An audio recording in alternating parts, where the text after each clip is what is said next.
នេះគឺជាជីបម៉ុង50ម៉ែត្រសាច់ដី523ផ្ទះ514បន្ទប់គេង4បន្ទប់ទឹក5តម្លៃល្អមែនតើគាត់លក់ក្នុងលក្ខខណ្ឌមិនតាន់ការចំណន់ទិញ196,000ឥឡូវនេះគាត់លក់តែ169,000ទេបងប្អូនណាតម្លៃល្អរួមទាំងប្លង់រឹងជូនបងប្អូនជីបម៉ុង50ម៉ែត្របរិយាកាសក្នុងការរស់នៅបងប្អូនណានេះមកជុំ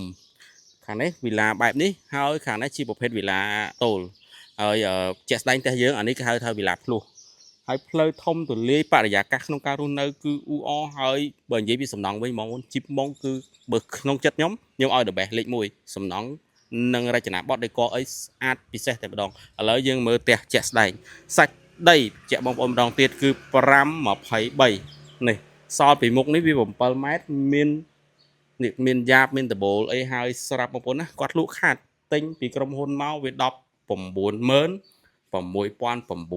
ហើយឥឡូវនេះលក់ចេញវិញតែ169,000ចោះចារួមទាំងប្លង់រឹងបងប្អូនណានេះបងប្អូនឃើញដេកហ៎គឺស្អាតឆ្វង់តែម្ដងតម្លៃនេះលក់ខាតបងប្អូនចោះចាបានបន្ថែមទៀតបងប្អូនណានេះអេមែនតើតឹង5ម៉ែត្រនេះចដើរឡើងទៅលើបន្ទប់ទឹកនៅខាងក្រោមនេះមួយហើយយើងចូលមកគឺជាក្រានបាយបែបនេះ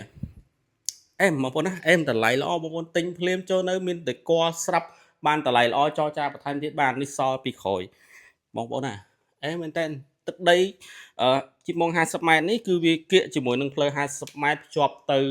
អ៊ីអន3ហើយនឹងគៀកជាមួយនឹងចំការដូងបងប្អូនណានេះទៅតឹង5ម៉ែត្រទៅលាយល្អមែនតើនេះកន្លែងទទួលភ្ញៀវរបស់គាត់មួយស្អាតរចនាបថរបស់ជីបម៉ុងបងប្អូនណាមិនមានទាស់ទេឥឡូវយើងឡើងទៅខាងលើបន្ទប់គេង4បន្ទប់ទឹក5ខាងក្រោមខ្ញុំភ្លេចបង្ហាញបងប្អូនបន្ទប់ទឹក1យើងឡើងមកលើចេះខ្ញុំបង្ហាញបងប្អូនបានធួទេណា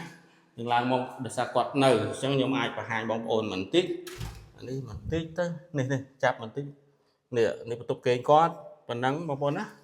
ខ្ញុំអត់អាចបង្ហាញច្រើនទេហើយនេះបន្តិចនេះបងប្អូនចាប់នេះបងប្អូនណាបន្ទប់គេង2ជាន់នេះយើងឡើងទៅជាន់លើបែបនេះបងប្អូនអាតម្លៃគាត់លក់ខាតហើយអាចចរចាបានបន្ថែមទៀតបានឡើងមកជាន់នេះបន្ទប់2ហើយបន្ទប់ខាងនេះម្ចាស់គាត់នៅខ្ញុំខ្ជិលបង្ហាញបងប្អូនឥឡូវយើងមើលមកនេះបន្ទប់ទឹកបងប្អូនស្អាតឆ្វង់ហើយយើងមកខាងនេះបន្ទប់ធំមួយទៀតអេមែនតើបន្ទប់នេះគឺនៅខាងមុខយើងអាចប្រើជា master room អីក៏បានដែរបងប្អូនហេនេះយើងមើលទៅឃើញពីមុខផ្ទះទល់មុខគ្នាបែបហ្នឹងនេះពីក្បាលក្រែយើងក៏យើងអាចទាញទៅឃើញបាន169,000ចរចារួមទាំងប្លង់រឹងបងប្អូនចាប់អារម្មណ៍អាចធ្វើការតំណែងណាត់មើលទីតាំងចរចាតម្លៃបាន